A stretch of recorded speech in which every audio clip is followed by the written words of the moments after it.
I'm thrilled that you're all here. I think this is awesome. Thank you for being amazing creators, and hopefully we all have a great night together. But the man who's kind of bringing us here, and it all kind of originates with you, Levi.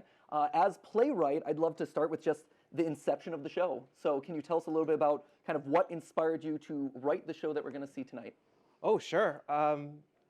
Well, I'm a little crazy, and a lot of the show does come from my nightmares. I've always been afflicted with nightmares, but I'm always excited by that because I just write it down and I'm sorry to hear that. I feel like I should bond with you. I'm so sorry about your. Do you have nightmares too? I did a lot as a kid. Yeah, it was bad. Like I'm okay. Yeah. You know, but it informs your creativity. It does. It does. So a lot of it comes from that.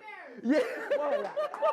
Well, I blame my dad. The first movie he ever took me to when I was 5 was Nightmare on Elm Street. Oh my God, that was your first movie? It was. I was 5 years old. It's the first movie I ever saw in the theater, and it probably did some damage. But the next week he got me a subscription to Fangoria magazine. Wow, yeah. And taught me like how the makeup was done, and I started getting really interested in scary things being okay. Yeah. So there was that, and then on a more personal level, I was going through some hard things. I lost somebody very close to me in 2016 through an act of violence, and I didn't know how to reckon with that. So I wanted to write a show about where to put those feelings, and then. For whatever reason, I met who is now my wife at that time. So I was really speaking 2 languages, and healing and hurting and doing all those things. And when I write, I always ask myself, oh gosh, what hurts the most? And I write in that direction. And so this came very, very quickly, and not without long nights, but certainly it felt like sort of a downpour. Yeah. So yeah. Is that cathartic? I mean, when you say like what hurts the most, I feel like, oh, hello, thank you. When you say what hurts the most, I feel like that is that a painful process? Is it a cathartic process? Is that dealing with the trauma? Is that you kind of putting it out onto the page and then you can move past it? Or what's that relationship look like to you? Well, it's filled with luck and gratitude because I don't think many people get the chance or space to do that. So it could be fraught, and I take it very seriously, and it's my work, it's my art, and it's a vulnerable thing, but it's a really lucky thing. I mean, to have the space and to be here and to be talking to people that are listening and that care, it just fills me with gratitude. Now, also you telling me about the fact that your first movie was at 5 years old and it was Nightmare on Elm Street puts my fears. So I have a 4-year-old right now. He's about to turn 5, and we're thank you, and he's adorable. Thank you.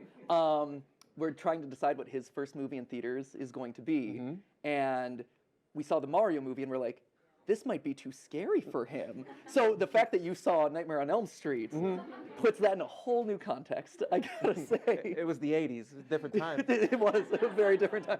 Here we are worried about like, oh, Bowser burned one of the Koopas. Is that too violent? Yeah. Oh, no. Meanwhile, Freddy's cutting his fingers off one by one.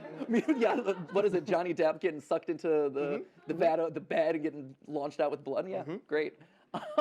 So one of the things I have not seen the show yet. I'm very excited to tonight, but I have read the script. And one of the things I know a lot of people have talked about who have seen the show so far is there's a lot of mystery. There's a lot of solving of what you're going to see tonight.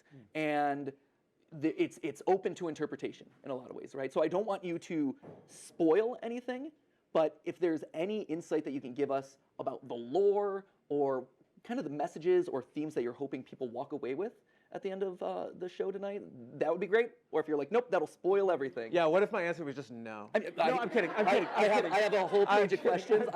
Trust me, I can vamp with the best of them. I'll say that I don't believe in ambiguity for ambiguity's sake, and I don't believe in withholding in the work.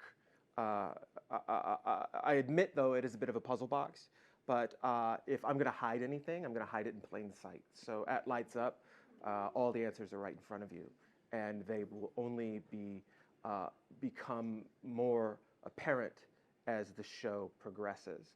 And that's about all there is to say about it. You know, I don't want to give anything away, but it is never intentionally withholding. Okay, great.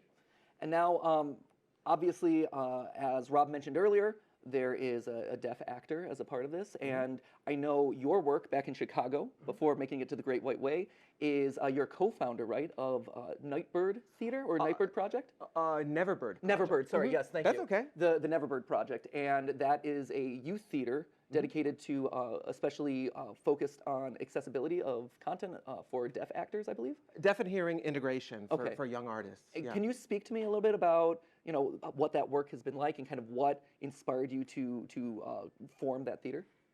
Oh, sure. In Chicago, you have to be a hyphenate artist to pay the bills. You got to learn how to do a lot of things all at once. And so I started off as an actor, and then I became a director, and then I became a teacher. And I was doing all those things at once. And I got placed in some schools with elementary schools with deaf populations. And that was about 15 years ago. I've never been more thrilled, challenged, and felt more at home with a group of kids. And I was teaching mask work and commedia dell'arte and kabuki, and I was teaching all these different art forms to young deaf artists. And they rose to the work and were so cheerful that among all the populations of students that I was immersed in, luckily, this population was the one that I became most passionate about. And then that led me to co-head a sign voice theater department at a school called Bell Elementary, which is one of the country's most prolific and original deaf and hearing integrated elementary schools. And I worked there for 10 years with some dear artistic partners, and I wrote nightmare-fueled children's plays for children. And some of those deaf artists I know now, they're going to college and they're pursuing acting. And I don't write for deaf artists, I write of deaf artists.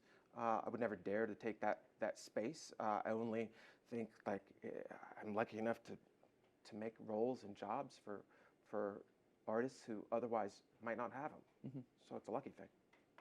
That's great, thank you. Yeah, please. Which also brings us to Andrew. So Andrew, you are the ADSL, I believe, on this show? DASL. DASL, thank you. And can you tell us a little bit about what that acronym means and what role that plays in the overall production? Sure. So DASL, we say DASL, is the Director of Artistic Sign Language. Yeah.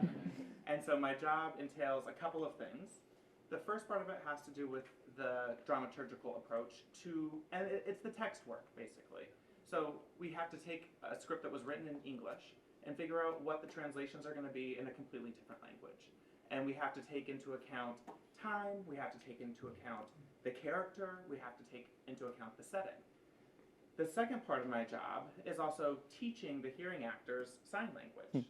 So I'm kind of like incubating the deaf experience into the story.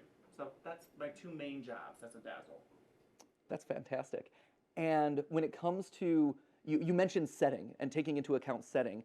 Do different settings come with different considerations when teaching things around sign language or creating the language of the world that you're putting up on stage? Yeah, absolutely. So Grey House is set in the 70s. So we signed differently in the 70s than we do now. So we have to figure out exactly how to represent that way we signed in the 70s in this show. So it's not only that. Grey House, I think Levi already mentioned. So we have a deaf character in the show. And we have some ASL in the show. But that's just one part of the story.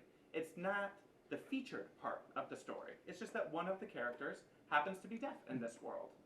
So we don't want the sign language to essentially pull focus on the story. It's just that we have a deaf character in the story. It's another aspect to it. Could you give us an example of something that would be different today than it was in the 70s, just so we could get a visual cue of that? Sure, yes. It's a tough challenge, I have to say, especially working, to create creative ASL translations. So ASL, we don't have so much documentation of the actual language because there's no written form of ASL. Whereas with English, we can see how it's changed from, Shakespearean times up until modern times. But we didn't have the technology in the 60s and 70s to fully document our language and kind of codify it for the masses. So there's a lot of limited resources out there, but I will give you a simple example. So in the 70s, we used to sign in English word order rather than in our American Sign Language grammar. So let's take the example, the sentence, "Who are you?" So today we would sign it like this. Who are you?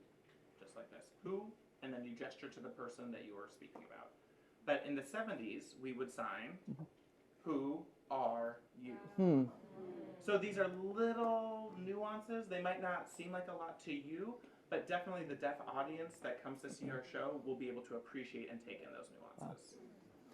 Are there any techniques that you use to help the actors learn sign language faster? Or how does that teaching process develop? So we usually have ASL sessions built into the rehearsal, and so I'll talk with the actor about their character, what they think works for their character, why are you signing in that moment, why are you not signing in that moment, and then I get into the text and start teaching them the translations.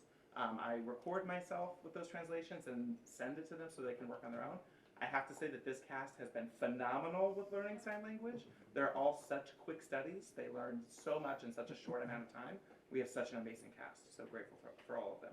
That's great. And can you talk a little bit, both of you, Andrew and Levi, about kind of the importance of accessibility in the theater nowadays, and what changes have been made to kind of make theater more accessible that you've seen in recent history, and what changes still need to happen in the theater world to make it more accessible to both audiences and performers alike? Yeah, what a big question. This is a bigger conversation than we can have right now. But I would say, in general, the theater industry has been a little bit behind in terms of accessibility. So we have a long way to go to catch up. But fortunately, we have ASL interpreted shows in New York, and we're actually going to have 2 upcoming here in Grey House, May 28th and June 8th. But often for shows on Broadway, they don't typically have accessible performances. Some shows never get interpreted, or if they do, they maybe have 1 interpreted performance. So in terms of improving accessibility in the theater, I think we just have to have a conversation. I mean, especially day one. I mean, when you're hosting a new production, you should think about accessibility on that first day. It shouldn't be an afterthought. It should also be a line item. We have to budget for accessibility.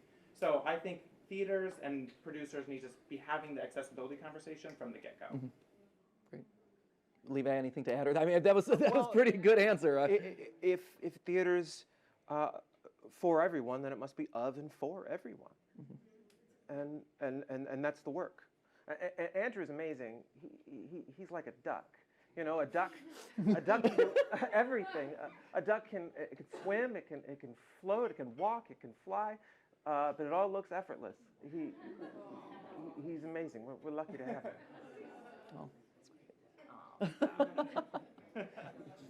Oh, and now back to you, Levi. One of the things I'm wondering is, obviously, this is a room full of content creators, TikTokers, YouTubers, just digital video content creators. And in 2023, there are so many different mediums where stories can be told at this point, and so many different ways where those stories can be told: streaming services, traditional media, movies. What makes theater special and relevant in 2023, and why is Grey House a story that has to be told through the medium of theater? Gosh. Well, I'll admit that I'm learning about the space you're talking about in terms of storytelling in these new mediums, and it's thrilling and very challenging. I think theater is this odd thing wherein human beings make a contract to sit with other human beings, to watch other human beings, to pretend to be other human beings. And there's something communal about that, and to share a space where someone is living and dying and breathing and loving and losing and risking in real time. It's timeless. You can't be hyperbolic enough about how special it is. And there's a reason that it predates recorded history. And it will always be. It's struggling now post-pandemic because we're all trying to figure it out. Where do we fit? But it'll always be here. I'm interested in the way that live storytelling can integrate with other mediums. I'm always thinking about that. But yeah, in terms of relevance, I don't mean to dismiss the question. I think it's a really good one. But for me, it's sort of a no-brainer. Mm-hmm. And then, as far you mentioned the pandemic, so Grey House obviously predates the writing of Grey House predates that. Mm-hmm. As you were prepping your Broadway production here, did the script change at all? We heard earlier about how this is previews, right? And so it is a live, living entity. And has the pandemic or anything that has happened since the original inception of Grey House, has anything gone back and informed the story that you're telling through this show? The pandemic has not informed the story. We did the show in 2019 in Chicago at a theater company with which I'm lucky enough to call myself an ensemble member. It's called A Red Orchid Theater Company. It's a small storefront company, just turned 30 years old, founded by Larry Grimm, Guy Van Swearingen, and Michael Shannon. And we did it in 2019 to a 70-seat house. And we're really, we're immersed in that. You get to see how other people are reacting. It's a three-quarter audience. So not only are you watching some things happen right in front of you, but you're watching somebody else watch it. It's different here. It's harder for me to feel the people next to me in a space so large, but we're getting closer and closer to that. So as we develop this work, we try to meet that dare and then push the line a little bit further. And with collaboration that's been so meaningful with all the artists on and off stage, particularly Joe Mantello, we just are always on the hunt for clarity. And so we can look at a moment and change it and say, let's lift it or let's lose it. And it's thrilling. It's every day I come to work, I can't believe that I'm here and want to make sure I'm doing my job. So yeah, that's my answer. No, of course. And I mean, you said it yourself, to go from a 70-seat theater to a 900-seat theater or something along those lines. I mean, that's a massive change. Did you ever expect Grey House to be able to make it to Broadway? How does that feel as the playwright and the creator of this world? It's wild. It's wild. And no, I never thought, it was never a destination I had in mind. So when Tom and Rob took it on, I was like, okay, let's do this. Because it is a strange piece. A very personal piece, and there are some stage directions that are like, I don't think you can do that in a play. But I like to kind of write the impossible and then offer. It's an offer, So it feels insane. I feel like a crazy person all the time, and I never feel more at home than in the dark of a theater working on a show. But I feel less at home when I'm watching that work because I'm trying to figure it out. I'm still talking to it. It's like this big maw that I'm talking to, and it's so personal. I'm like, well, that's really sad, or that's really funny, and I don't know, it's just weird. I feel very inarticulate about that. I'm still figuring that out. Sure. Yeah.